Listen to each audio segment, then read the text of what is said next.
Also, 2 months ago today, the Occupy Wall Street protest began here in New York, and this morning, demonstrators plan the biggest protest to date. That is what they are saying, and all this happens as police in several cities have now begun cracking down on those protests. National correspondent Jim Axelrod is in Lower Manhattan this morning, as Chris mentioned, where it all began. He has the very latest for us. Jim, good morning.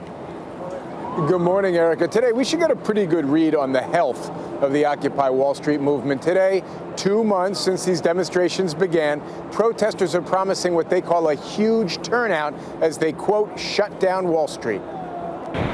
It's been 2 days now since the raid of Zuccotti Park, which New York City Mayor Michael Bloomberg, citing health concerns, ordered to be cleared of tents, tarps, and sleeping bags.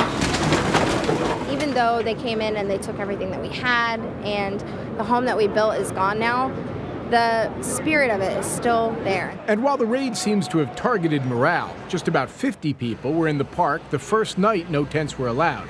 Organizers are promising, quote, thousands upon thousands, taking action in 30 cities across the country on what they're billing as a day of international action. I think it's an attempt to get people who are working aware of the issues and get people involved.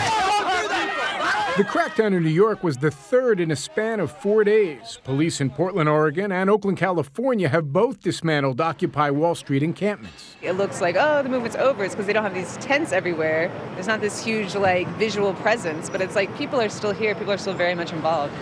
The Occupy movement also has a new face. Tuesday night, Seattle police used pepper spray to break up a protest after demonstrators defied orders to move.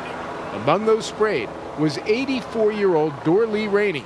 A photo of her leaving the scene was posted online and quickly went viral. A rally advertised as putting an end to, quote, Wall Street's reign of terror will be held this morning here in New York.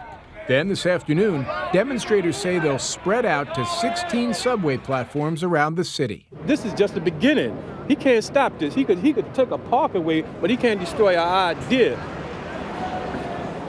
But the biggest event planned for today here in New York City is a march tonight at the Brooklyn Bridge. Demonstrators say they expect tens of thousands. Maybe. But looking around Zuccotti Park this morning, that would appear to be a tall order. Erica, Chris? Jim Axelrod for us this morning. Excuse me. Yeah. Jim, thanks. Chris?